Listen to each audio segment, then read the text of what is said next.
महापालिकेतील सफाई कर्मचाऱ्यांच्या वारसांना वारसा तत्वावर महापालिकेच्या सेवेत सामावून घेण्याबाबत तसेच त्यांच्या प्रलंबित प्रश्नांबाबत उपमुख्यमंत्री एकनाथ शिंदे यांनी सूचना दिल्या होत्या.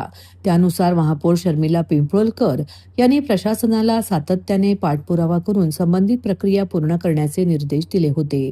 त्या अनुषंगाने मे 2024 ते ऑगस्ट 2024 या कालावधीत सेवानिवृत्त झालेल्या सफाई कर्मचाऱ्यांच्या 64 वारसांना महापालिकेच्या सेवेत सामावून घेण्यासाठी नियुक्तीपत्रे तयार करण्यात आली आहेत.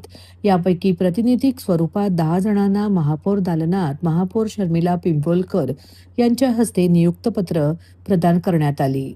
यावेळी महापौर शर्मिला पिंपळकर, उपमहापौर कृष्णा पाटील, विरोधी पक्षनेते अशरफ शानू पठाण, शिवसेना गटनेते पवन कदम, अतिरिक्त आयुक्त संदीप माळवी, अतिरिक्त आयुक्त प्रशांत रोडे, उपायुक्त जी गोदेपुरे, कार्मिक अधिकारी दयानंद गुंडप तसेच आस्थापना अधीक्षक राधिका कांबळे उपस्थित होते. सफाई कर्मचाऱ्यांचा वारसा हक्क आणि अन्य प्रलंबित प्रश्न मार्गी लावण्यासाठी महापौरांनी प्रशासनासोबत विशेष बैठक घेऊन आवश्यक सूचना दिल्या होत्या. त्यानुसार प्रशासनाने तातडीने कार्यवाही करत नियुक्ती प्रक्रिया पूर्ण केली. प्रातिनिधिक स्वरूपात 10 जणांना नियुक्तीपत्रे प्रदान करण्यात आली असून उर्वरित जणांना प्रशासनामार्फत नियुक्तीपत्रांचे वाटप करण्यात येणार आहे. या निर्णयामुळे सेवानिवृत्त सफाई कर्मचाऱ्यांमध्ये तसेच त्यांच्या वारसांमध्ये आनंदाचे वातावरण निर्माण झाले असून त्यांनी उपमुख्यमंत्री एकनाथ शिंदे, महापौर शर्मिला पिंपळकर, उपमहापौर कृष्णा पाटील, सभागृह नेते हणमंत जगदाळे, विरोधी पक्षनेते अशरफ शानू पठाण, शिवसेना गटनेते पवन कदम, महापालिका आयुक्त सौरभ राव तसेच प्रशासनातील अधिकाऱ्यांचे आभार व्यक्त केले. खरं तर ठाणे महानगरपालिकेच्या अंतर्गत सफाई कर्मचारी यांच्या वारसांचा जो प्रलंबित विषय होता तो बरेच वर्ष प्रलंबित होता आणि तो आज आपण इथे 64 वारसा हक्कांना तो आपण मार्गी लावला आहे. महाराष्ट्र राज्याचे लाडके उपमुख्यमंत्री एकनाथजी शिंदे साहेब यांच्या मार्गदर्शनाखाली आणि त्यांच्या आदेशानुसारच खरं तर सफाई कामगारांच्या वारसांना आज आपण नियुक्तीपत्र इथे आपल्या महापौर दालनात सर्वांसमोर दिलेलं आहे. आपले उपमहापौर आहेत, आपले विरोधी पक्ष नेते आहेत, गटनेते आहेत, आपले सर्व सर्व अधिकारी आहेत आणि यांच्या सर्वांच्या समवेत आपण आज हे नियुक्तीपत्र वारसांना दिलेले आहेत. एकूण 64 नियुक्तीपत्र आज वाटप झालेले आहेत.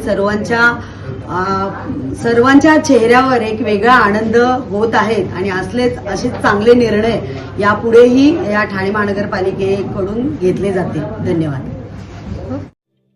ठाणे महानगरपालिकेचे मालमत्ता कर म्हणजेच प्रॉपर्टी टॅक्स भरण्याचे आवाहन. सन 2022-23 या आर्थिक वर्षाचे मालमत्ता कराचे म्हणजेच प्रॉपर्टी टॅक्सचे बिल ठाणेकर करदात्यांना महापालिकेमार्फत आर्थिक वर्षाच्या सुरुवातीस म्हणजेच माहे एप्रिल 2022 मध्ये देण्यात आलेले आहे. तथापि अद्यापही काही करदात्यांनी मालमत्ता कर महापालिकेकडे जमा केलेला नाही. सध्या आर्थिक वर्षाचा अंतिम टप्पा सुरू झाला आहे.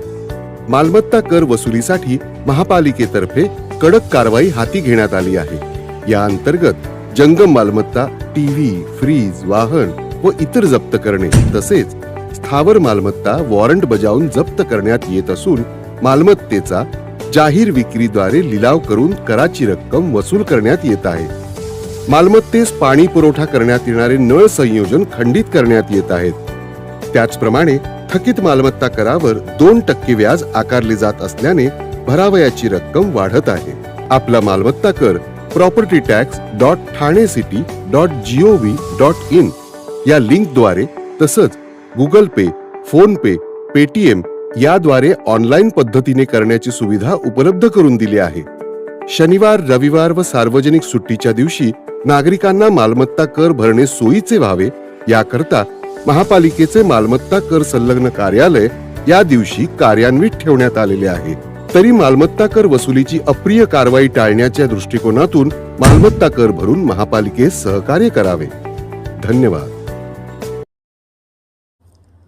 ठाण्यातील अनुदानित शाळांमधील शिक्षक पटसंख्या कमी असल्याने अतिरिक्त ठरले असून त्यांचे समायोजन झाले नाहीच, शिवाय त्यांचे पगारही झाले नसल्याची बाब जनसेवकाचा जनसंवाद या कार्यक्रमात उघडकीस आली आहे. याबाबत आमदार संजय केळकर यांनी शिक्षण विभागाच्या उपसंचालकांशी संवाद साधत त्यांचे तातडीने समायोजन आणि पगार देण्याच्या सूचना केल्या आहेत. यावेळी झालेल्या सकारात्मक चर्चेमुळे या शिक्षकांना दिलासा मिळण्याचा मार्ग मोकळा झाला आहे. भाजपच्या खोपट येथील कार्यालयात झालेल्या जनसेवकाचा जनसंवाद या कार्यक्रमात ठाण्यातील अनुदानित गुजराती शाळेचे शिक्षक उपस्थित होते. कमी पटसंख्येमुळे येथील काही शिक्षक अतिरिक्त ठरवण्यात आले होते. दरम्यान त्यांचे समायोजनही अन्यत्र करण्यात आलेले नाही.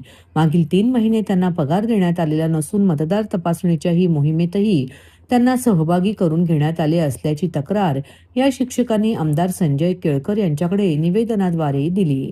याबाबत केळकर यांनी उपसंचालकांशी फोनवर चर्चा करून आठवडाभरात या शिक्षकांचे समायोजन करून त्यांचे पगार देण्यात यावे अशा सूचना केल्या. उपसंचालकांनी सकारात्मक प्रतिसाद दिल्याने या शिक्षकांना न्याय मिळण्याचा मार्ग मोकळा झाला आहे. यावेळी रस्ता रुंदीकरणात बाधित झालेले नागरिकही उपस्थित होते. या नागरिकांनी स्वतःच्या जागा दिल्यानंतर महापालिकेने त्यांना पुनर्वसन करण्याची पत्रे दिली, पण 10-20 वर्षे उलटूनही त्यांचे पुनर्वसन महापालिकेने केलेले नाही. वर्षभर याबाबत पाठपुरावा सुरू असून अखेर सोमवारी या विभागाचे उपायुक्त आणि सहाय्यक आयुक्त यांच्या समक्ष या नागरिकांची बैठक घेऊन निकाल लावणार असल्याची माहिती केळकर यांनी दिली. या निमित्ताने होणार आहेत, पण या संबंधामध्ये अनेक भागामध्ये आता हे चालू आहे, जनगणना पण चालू आहे आणि त्याच्याच बरोबर SIRचं पण काम चालू आहे. आता ह्यांना SIRचं कामाला जिंकलेले आहेत, तिकडे पगार मिळत नाहीये आणि त्यांचं समायोजन पण झालेलं नाही, तर ते कदापि सहन केलं जाणार नाही. त्याच्यामुळे त्यांनी एका आठवड्यामध्ये योग्य त्या पद्धतीने त्यांचे जिथे घेतील अशा ठिकाणी समायोजन केलं पाहिजे अशा प्रकारची भूमिका घेतली. काही ठिकाणी मी कमिशनर साहेबांना पण भेटलो होतो. कसं असतं की छोट्या छोट्या चोऱ्या माऱ्या देखील मोठ्या प्रमाणामध्ये लोकांना त्रासदायक होतात आणि काही ठिकाणी पोलीस स्टेशनमध्ये लोक पोलिसांचे जे समजा सिनियर PI जे खालचे लोक आहेत ते त्याला उडून लावतात.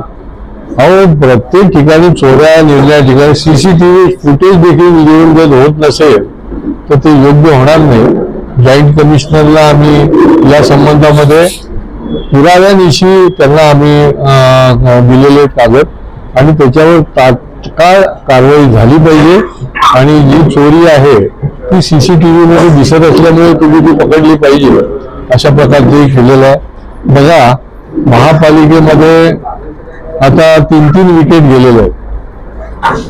पाटोळे गेले, बिराजींना निलंबित केलं आणि दुसरे मालमत्ता विभागामध्ये जे आहेर होते, जे निवृत्त झाले, यांना देखील अटक झाली. महापालिकेने कुठलीही कारवाई केलेली नाहीये. एक शासनाने कारवाई केली म्हणून गेले, दुसरे अँटी करप्शन मध्ये पकडले गेले म्हणून गेले आणि तिसरे क्राईम ब्रँचच्या माध्यमातून चुकीच्या पद्धतीने त्यांनी गैर काम केलं म्हणून गेले. आम्ही जसा बोलून सांगतोय की जे जबाबदार अधिकारी चुकीचं काम करताय त्याच्यावर ताबडतोब कारवाई करा.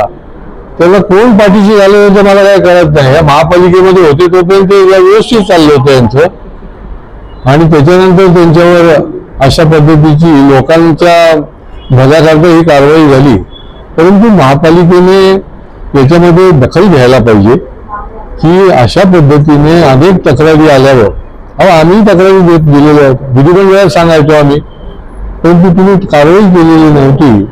परंतु शेवटी कसं असतं की जैसी करणी वैसी भरणी. एकदा तुमची वेळ आली की मग कोणी काही कारवाई नाही केली, कोणी पाठीशी घालायचा प्रयत्न केला तरी देखील योग्य ते होतं. त्याची ही उदाहरण आहे. डिपार्टमेंटमध्ये देखील पोलीस डिपार्टमेंटमध्ये काही कर्तबगार जरी अधिकारी असले तरी अनेक जणांच्या अनेक गोष्टी ज्या आहेत त्या आपल्याला वर्तमानपत्रामधनं वाचायला मिळतात. योग्य वेळेला त्या संबंधामध्ये कार्यवाही व्हावी हीच आमची किमान अपेक्षा आहे.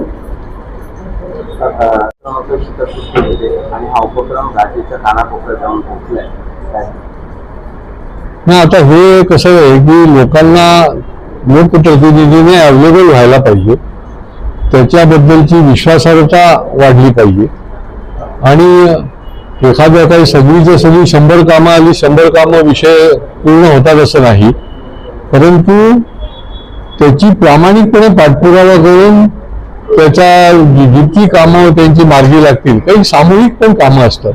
आता बघा, माझ्याकडे लोक आले होते की वन खात्याने दरवाजा बंद करून टाकला. आता ते 50 वर्षापासून त्यांचं जाणं येणं होतं, ते बंद झालं. तर तात्काळ आपण जर संपर्क करून त्याचा पाठपुरावा केला, मी ताबडतोब आमचे सन्माननीय गणेश नाईक साहेब यांच्याशी कॉन्टॅक्ट केला. त्यांनी कॉन्फरन्समध्ये अधिकारी घेतले फॉरेस्टचे आणि त्यांना तात्काळ सांगितलं की आपल्याकडे जी तक्रार आलेली आहे, बरेच लोक आले होते, ते सगळे त्यांना म्हणजे कुठून रस्ता आता जायचं कुठं तेच बंद झालं. तात्काळ त्यांनी आदेश दिले आणि तो आता या 2 दिवसामध्ये तो दरवाजा जो आहे वन खात्याने बंद केलेला, त्या काही अटीवर उभं द्यावे. माझं याच्यामध्ये म्हणणं हेच आहे की जेवढं तुम्हाला त्यांना लवकरात लवकर न्याय देता येईल तो करा. काही विषय असे असतात की अनेक वेळ तुम्हाला त्याचा पाठपुरावा करावा लागतो आणि हे काम जे आहे की आमचे हे सगळे, आता बघा इथे आमचे नगरसेवक पण आहेत, आलटून पालटून निरनिराळ्या भागातले येत असतात, जे प्रश्न ते सोडवत असतात ते देखील ते त्या ठिकाणी सांगतात आणि केवळ ठाण्यातले नाही तर ठाण्याच्या बाहेरचे देखील. आता हे मूर्तिजापूरचे विषय घेऊन आले ते माझ्याकडे, मी आता त्यांना पत्र दिलं, त्यांचं काम नाही मार्गी लागलं तर पुढे पाठपुरावा करतो. त्याच्यामुळे लोक येतात आणि त्यामुळे अशा पद्धतीने लोकांचे प्रश्न सोडवण्याकरता जे म्हणून जबाबदार लोक आहेत, लोकप्रतिनिधी असतील किंवा कोणी, तर त्यांनी वेळ द्यायला लागेल, त्यांना सांगायला लागेल आणि या जनसंवादाच्या माध्यमातून आम्हाला हे करता आलं. त्याच्यामुळे आम्ही हे पुढे देखील आता सेंचुरी मारून पुढे देखील हा उपक्रम जो आहे तो चालू ठेवणार आहे.